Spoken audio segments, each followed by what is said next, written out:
திருச்சிற்றம்பலம். நாம் திருவாசகத்தில் தொடர்ந்து சிந்தித்து வருகிற முறையிலே இன்றைக்கு சிந்திக்க இருக்கிற பகுதி திரு தசாங்கம். பழைய காலத்துல அரசர்களை புலவர்கள் போற்றி போடும்போது அவனுக்கு தசாங்கம் என்ற ஒரு பிரபந்தம் பாடுவார். அரசனுக்குரிய 10 பொருள்கள் என்னென்ன என்பதை தெரிவிக்கிறதாக ஒவ்வொரு பாட்டுல ஒன்னொன்னு தெரிவிச்சு பாடுவார்கள்.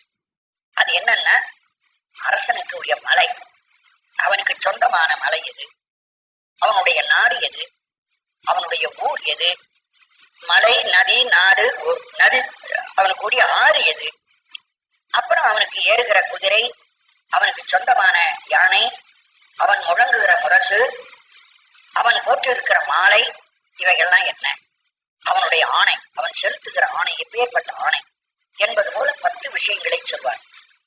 மலை, நதி, நாடு, பனைதாரி ஒளி, கொலை மத களிறு, கொடிமுரசு ஆணை, இத்திரம் தசாங்கம் என்மனார் புலவர் அப்படின்னு அதுக்கு ஒரு செய்யுள் இருக்கிறது. இது பாட்டியல் என்ற நூல், இலக்கண விளக்க பாட்டியல் என்ற நூல்ல தசாங்கம் என்பது என்னென்னங்கிறத 10 பேரையும் அதுல வரிசையா சொல்லியிருக்காங்க. ஆனா இவங்க அந்த 10 பேரும் வருமே தவிர 10 வரிசையா அந்த பாட்டுல இருக்கிற மாதிரி வரிசையா இருக்கணும்னு தேவையில்லை. முறை மாறி போகலாம். அதுல 1-2 கூட மாறி போகும். அந்த புலவர் சொன்ன 10 அல்லாம ஏதாவது 1-2 குறைச்சுக்கிட்டு வேற 1-2 சேர்த்துக்கவும் செய்யலாம். அது அந்த தசாங்கம் பாடுகிற புலவனுடைய சாமர்த்தியத்தை பொறுத்து. இப்போ இந்த மாணிக்க வாசகர் தன்னுடைய அரசன் இறைவனையே அரசனா நினைக்கிறார். அப்ப சிவபெருமானையே ஒரு அரசனா வச்சு அந்த சிவபெருமானுக்கு 10 உறுப்புகள் என்னென்ன என்பதை ஒவ்வொரு பாட்டிலை சொல்ல வருகிற போது அதை என்ன பண்றார், ஒரு கிளிய கூப்பிடுறார். கிளிய அடிப்படையா வச்சுக்கொண்டு, கிளியே, என்னுடைய பெருமானுக்கு எது ஊர், அது எது ஊர் என்று நீ தெரிஞ்சு சொல்லு அப்படின்னு கேட்பார். அல்லது என்னுடைய பெருமானுக்கு எது பெயர், அவனுக்கு என்ன நாமம், அதை எனக்கு கொஞ்சம் சொல் என்று முதல் வரையில ஒரு கேள்வி கேட்டுருவார் 2 வரியில. பின்ன 2 வரியில அவரே அதற்கு விடை சொல்லி, இந்த பெயர் தான் அவனுக்கு பெயர் என்று நீ திரும்பி சொல் என்று அந்த கிளிக்கு சொல்ல சொல்லுவார். அது போல இந்த பாடலை அமைக்கிறார். முதல் 2 வரியில ஒரு கிளியை கூப்பிடுறார். ஏறாறுலங்கிளியே, அழகு மிகுந்திருக்கிற கிளியே, ஏர் அழகு, ஏறார் அழகு நிறைந்த கிளி. கிளியை கூப்பிட்டு, எங்கள் பெருந்துரைக்கோ, அவனுக்கு என்ன நாமம், அதை எனக்கு கொஞ்சம் சொல் என்று முதல் வரையில ஒரு கேள்வி கேட்டுருவார் 2 வரியில. பின்ன 2 வரியில அவரே அதற்கு விடை சொல்லி, இந்த பெயர் தான் அவனுக்கு பெயர் என்று நீ திரும்பி சொல் என்று அந்த கிளிக்கு சொல்ல சொல்லுவார். அது போல இந்த பாடலை அமைக்கிறார். முதல் 2 வரியில ஒரு கிளியை கூப்பிடுறார். ஏறாறுலங்கிளியே, அழகு மிகுந்திருக்கிற கிளியே, ஏர் அழகு, ஏறார் அழகு நிறைந்த கிளி. கிளியை கூப்பிட்டு, எங்கள் பெருந்துரைக்கோ, எம்முடைய திருப்பெருந்துறையில் இருக்கிற சிவபெருமான் சீரார் திருநாமம் தேர்ந்துரையாய், சீரார் திருநாமம் மிக மிக மிக சிறப்பு வாய்ந்த ஒரு பெயர். திருநாமம் என்றால் பெயர். அவனுக்கு 1000 பேர் உண்டு. 1000 பேர் உன்ன நான் கேட்கல. 1000 பேர்ல சீரார் திருநாமம் மிக மிக மிக சிறப்பான ஒரே ஒரு பெயரை தேர்ந்து உரையாய், 1000த்துல தெளிந்து எடுத்து இதுதான் உன்னுடைய சிறந்த பெயர் என்று தேர்ந்து உரையாய் ஆராய்ந்து சொல். 1000கணக்கான பெயர்களில் அவன் சிறந்த பெயர் என்ன என்று சொல் என்று அந்த கிளிக்கு சொன்னார்.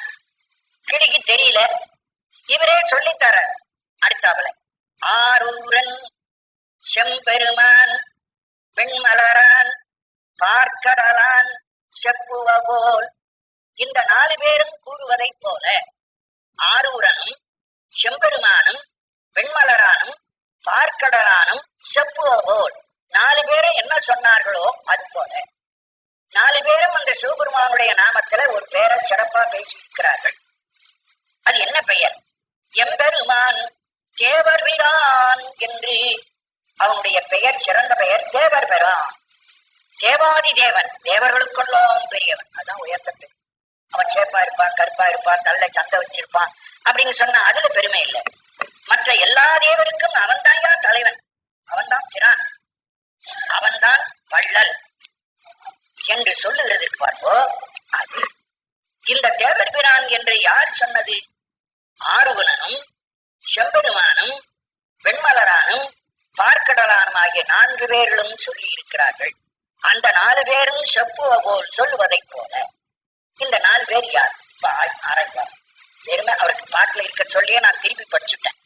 ஆரூரன் சுந்தரமூர்த்தி சுவாமிகள் தெளிவா வச்சார். இந்த பாட்டுல சுந்தருடைய பெயரை சொல்லிட்டார். அவர் எங்கய்யா சுந்தரரே மாணிக்கவாசர் அப்பரெல்லாம் சொல்லியே ஞானசமுந்தர சொல்லியேன்னு கேட்டாங்க இல்லையா? இந்த ஒரு பாட்டுல சுந்தருடைய பெயர் வந்துவிட்டது. சுந்தருக்கு பெயர் ஆரூரன் தான். சுந்தருடைய பெயர் ஆரூரன், நம்பி ஆரூரன். செம்பெருமான் சேரமான் பெருமான், சேரமான் பெருமானை செம்பெருமான் சுருக்கமா சொல்றார். அப்போ நாம் ஆரூரனை சொன்னா அவரோடு கூட தோழனாயிருந்த சேரமானையும் சேர சொல்றார். சேரமான் பெருமாள் சொல்லி இருந்தார் யாரும் பேச முடியாது. இனிமேல் வாயம் முடிக்கிட்டே போயிருப்பார். செம்பெருமான் விழுந்ததுனால்தான் கொஞ்சம் அப்படி துள்ளி பாக்குறாங்க. இதெல்லாம் வேற பெயர், அதெல்லாம் சுந்தரரை சொல்ல வேற ஏதோ சொல்லுது அப்படின்னு அர்த்தம் வேற மாத்த பார்க்கிறார்கள். ஆனால் சேரமான் பெருமாள் என்பதைத்தான் செம்பெருமான் என்று சுருக்கி விட்டார்கள். அந்த திருவாரூர்ல இருந்த நம்பியாரூரனும் சேரமான் பெருமாளும் வெண்மலரான் பிரமதேவனும் பார்க்கடலான் பார்க்கடல்ல இருக்கிற திருமாலும் செப்போபோ திருமாலும் சொல்றார். இவர் தேவர் பிரான், தேவர்களுக்கெல்லாம் தலைவன் என்று திருமாலே சொல்றார்.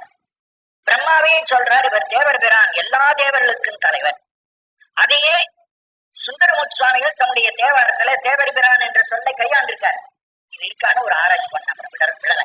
நான் தேவர் பிரான்னு அவரு சுந்தரர் சொன்னாரே, அவர் சொன்னது போலன்னு இருந்தா அப்ப சுந்தரமூர்த்தி தேவாரத்துல தேவர் பிரான் என்ற வார்த்தை வந்திருக்கா? 2-3 இடங்கள்ல அவருடைய தேவாரத்துல இறைவனை தேவர் பிரானே பாடியிருக்கார். எத்தனையோ பேர் அவர் பாடுறார். அது தேவர் பிரான் என்ற சொல்லையும் சுந்தரர் கையாண்டிருக்கிறார். செம்பெருமான் சேரமான் பெருமாள், சேரமான் பெருமாளுடைய பாடல்ல தேவர் பிரான்னு சொல் வல்ல, தேவர் பிரான்னு பாடல் அல்ல, வேறு சிவபெருமானுடைய பேரெல்லாம் வருது.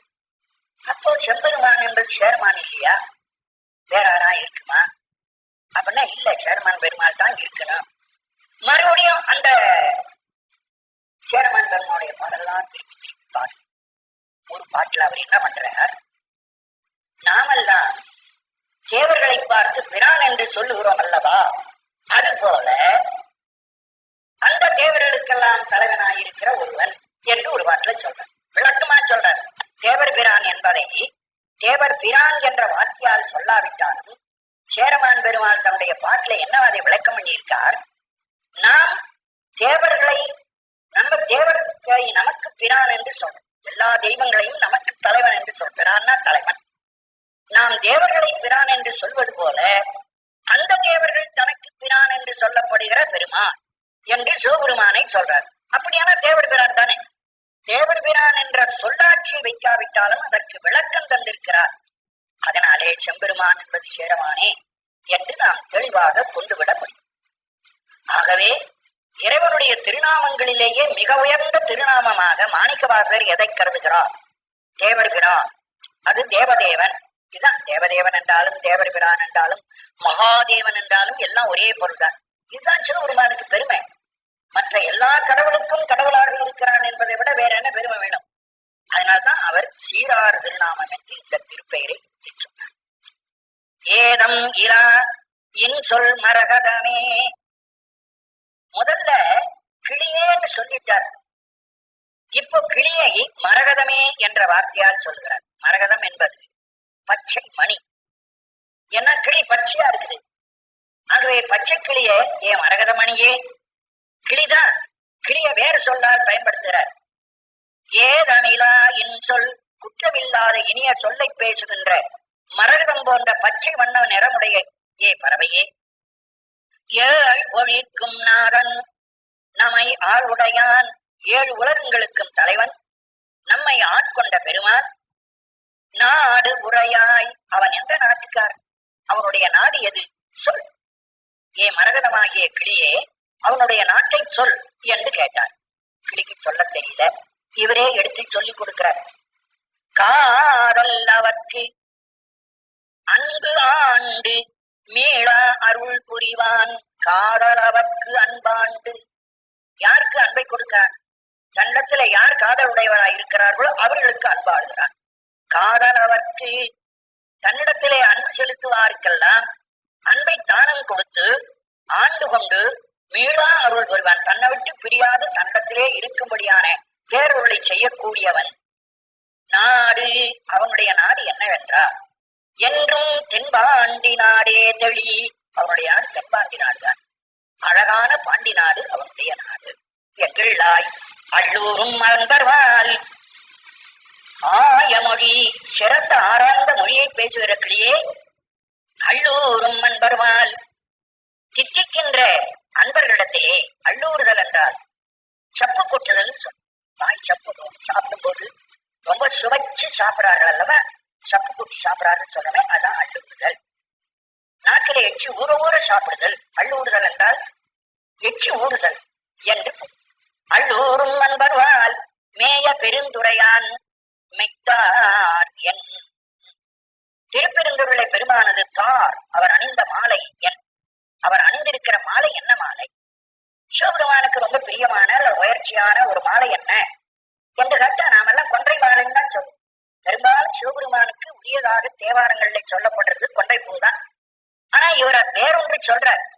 மெய்த்தார் என், அவர் அணிந்த மாலை என்ன என்று கேட்டார், தீயவனை நாளும் அணுகா வண்ணம், கொடிய வினை என்னை வந்து அடையாதபடி, நாயேனை ஆள் உடையான், நாய் போன என்னையும் ஆட்கொண்ட அந்த பெருமான் போற்றிருக்கிறது தாளி அருகாம் உவந்த தார். உவந்த தார், அவன் விரும்பி அணிந்திருக்கிற மாலை அருகு, அருகம்புல்லாலான மாலை. அந்த குருநாதரா வந்தவர் கருத்துல எந்த மாலை அணிந்திருந்தார் என்று கேட்டால் அருகம்பு மாலை அணிந்திருந்திருக்கார். அந்த அருகம்பு மாலைதான் எம்மை ஆண்ட பெருமான் விரும்பி அணிந்த மாலை என்று அந்த அருகுக்கு ஒரு அடைமொழி கொடுக்கிறார், தாளி அருகு. தாளி என்றது சில பொருளோடு அடைமொழியாக நாம் வழங்குறோம். பனைமரத்தை சொல்லும் போது தாளிப்பனை அப்படிங்கிற இடத்துல வரும். அதே மாதிரி கருணக்கிழங்குல தாளிக்கிழங்கு என்று தாளிங்கிற சொல். இதெல்லாம் பார்க்கிற போது தாலி என்ற ஒரு சொல் வேர் கொத்தோடு இருக்கக்கூடியது எதுவோ அது தாலி. வேர் கொத்து கொத்தா வேறுடையதாய். இந்த பனைமரம் வேர் கொத்தா இருக்கு, அந்த கருணாக்கிழங்கும் வேர் கொத்தா வருது, இந்த அருகும் வேறு ஒரு இடத்துல ஒவ்வொரு இடத்துலயும் கொத்து கொத்தா வேறு விடுது. அதனால இதை தாலி அருகுன்னு சொன்னார். எல்லா அருகும் தாலி அருகுதான். இருந்தாலும் அதை கொத்து கொத்தா வேர்விடக்கூடியதான அருகு என்பதை தெரிவிப்பதற்காக தாலி அருகுன்னு சொன்னார். இந்த அருகினாலே கட்டப்பட்ட மாலை அந்த பெருமானுக்கு உகந்த மாலை என்று சொல்றார். இதற்கு என்ன காரணம்? அருகு என்பது ஞானத்துக்கு அடையாளம். மிக கூர்மையான ஒன்றை காட்டக்கூடியது.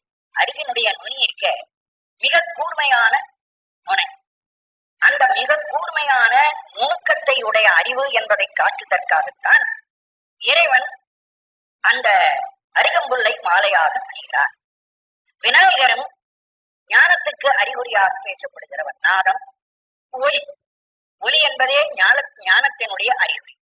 ஆகவே விநாயகப் பெருமான் இந்த அருகை தனக்கு மிக விரும்பிய பொருளாக அணிகிறார். சிவபெருமானுக்கும் அருகு அதிகமா பேசப்படல, அருகு உண்டுன்னு மட்டும் பேசி இருக்கிறார்கள். இவர் என்ன சொல்றார்? அந்த பெருமானுக்கு விரும்பி அணிந்து கொண்ட மாலை தாலி அருகு என்ற மாலை என்று சொல்றார். ஆகவே இங்கே சொல்லப்பட்டது எல்லாம் தனக்கு ஆச்சாரியனாக வந்திருந்த போது அவர் என்ன கொண்டிருந்தார் என்பதை இங்கே வைத்து காட்டிக் கொண்டு வர. சோரை பசுங்கிளியே தூணீர் பெருந்துரைக்கோ கோலம் பொலியும் கொடிகூடாய் சாரவும் ஏதிலார் துண்ணன்ன மேல் விளங்கி ஏர்காட்டும் கோடிலா ஏறாம் கொடி. சோலை பசுங்கிளியே, சோலையிலே வாழ்கிற பச்சை கிளியே, தூணீர் பெருந்துரைக்கோன், தூய்மையான நீர்நிலைகளை உடையதான திருப்பெருந்துறை. திருப்பெருந்துறை அந்த ஊர்ல எங்க சொன்னாலும் தண்ணி ஊரும். அப்படிப்பட்ட ஒரு இயல்புடையது என்று அந்த தலபுராணம் சொல்லு. ஒரு காலத்துல எங்க வெட்டினாலும் தண்ணி ஊறி வந்துதான். ஆனால் தண்ணி சுரந்து வருவதனாலே தூநீர் பெருந்துரைக்கோன், தூய நீர் தோன்றுமிடமெல்லாம் ஊறி வரும்படியான பெருந்துரையாக இருக்கின்ற அந்த ஊரிலே உள்ள பெருமான் கோலம் பொலியும் கொடி, அழகாக இருக்கின்ற கொடி என்ன? கொடி கூறாய் கொடி என்ன என்று சொல் என்று கிளியை பார்த்து கேட்டான். அப்பொழுது அந்த கிளி சொல்லல, இவரே சொல்லித்தார. சாலமும் ஏதிலார் துண்ணே, அந்த கொடி கட்டி பறக்குது. அந்த கொடியை பகைவன் பார்க்கிறான். பார்த்தோன்னே பயப்படுறான், இந்த கொடி இந்த பக்கம் போக கூடாது என்று சாலவும் துண்ணன்ன மிகுதியும் திடுக்கிட்டு பயந்து ஓடுகின்ற பகைவரெல்லாம், ஏதிலார் பகைவர்கள், துண்ணன்ன திடுக்கிட்டவராய், சாலமும் துடுக்கிட்டவராய் பயந்து ஓடும்படியாக மேல் விளங்கும் மேலே பறந்து கொண்டிருக்கும்படியான, மேல் விளங்கி ஏர்காட்டும் தன்னுடைய அழகை வெளிப்படுத்திக் கொண்டிருக்கின்ற கோடிலா ஏறு, குற்றமில்லாத ரிஷமந்தான் கொடி அவனுக்கு. அவன் ஏந்தி பிடித்திருக்கிற கொடி பகைவரை வெல்லத்தக்கதான், பகைவரை அச்சுறுத்தத்தக்கதான ரிஷபம் எழுதப்பட்ட கொடி என்று. இது உண்மை.